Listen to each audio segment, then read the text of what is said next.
teman-teman, kenalin, nama aku Lita. Aku mau jelasin nih beberapa hal terbaru dari pandemi ini. Teman-teman tahu tidak, COVID-19 adalah penyakit menular loh, yang mana virus ini dapat menyebabkan gangguan sistem pernafasan, mulai dari gejala yang ringan seperti flu, hingga infeksi paru-paru seperti pneumonia.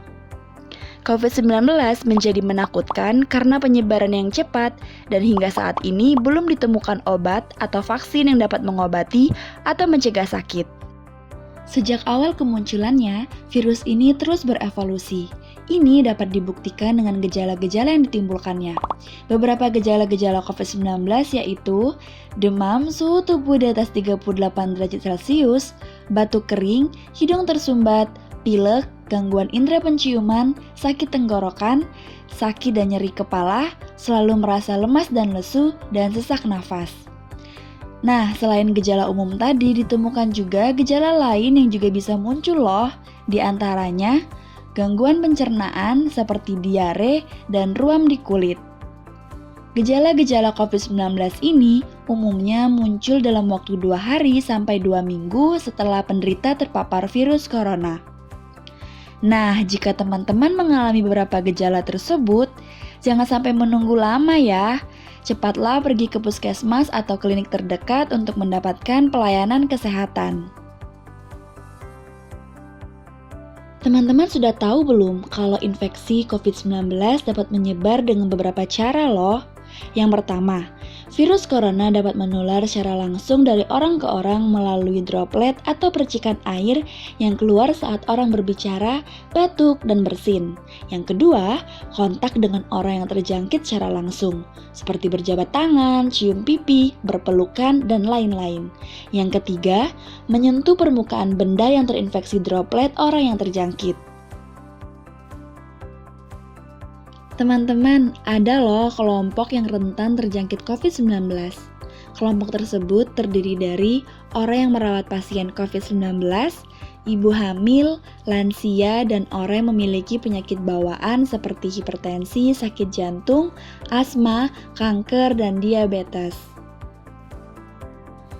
Teman-teman jangan panik ya dalam menghadapi wabah ini, karena sudah banyak loh orang yang sembuh dari COVID-19 ini. Nah, supaya kita terhindar dari penyakit ini, teman-teman bisa melakukan pencegahan dengan menerapkan gaya hidup sehat untuk daya tahan tubuh yang lebih kuat dengan selalu mencuci tangan, tidak merokok, minum vitamin, istirahat yang cukup, perbanyak minum air putih, dan konsumsi makan makanan yang bergizi. Oh iya, jangan stres ya, karena stres dapat memicu hormon kortisol dan adrenalin yang akibatnya dapat membuat denyut jantung berdetak lebih cepat dan keras, tekanan darah naik, dan gula darah ikut meningkat. Jadi jika teman-teman stres, maka daya tahan tubuh akan ikut menurun sehingga penyakit infeksi dari kuman dan virus mudah datang menyerang. Nah, selain informasi tadi, Lita juga punya satu informasi lagi yang juga penting buat teman-teman ketahui. Di tengah pandemi seperti ini, tes PCR merupakan salah satu syarat wajib untuk ibu hamil sebelum melakukan persalinan loh. Ibu hamil disebut sebagai golongan rentan terinfeksi virus corona, karena ibu hamil rentan mengalami penyakit akibat perubahan hormonal sehingga membuat daya tahan tubuh mereka menjadi lebih rendah. Maka ada protokol keamanan yang harus dilakukan sebelum persalinan guna memastikan kesehatan ibu, calon bayi, serta tim medis dalam keadaan baik-baik saja. Tes PCR dilakukan guna mendeteksi virus pada ibu hamil dengan gejala ringan atau tanpa gejala sekalipun loh. Saat hasil telah diketahui, hasil akan menentukan langkah penanganan yang harus dijalani. Jika ibu hamil dinyatakan positif, dokter akan menentukan perawatan yang tepat guna menghentikan transmisi yang bisa saja meluas secara cepat. Nah, itu dia informasi yang bisa Lita bagi ke teman-teman. Untuk ibu hamil, ingat ya, sebelum bersalin lakukan konsultasi ke dokter dan tes laboratorium RT-PCR.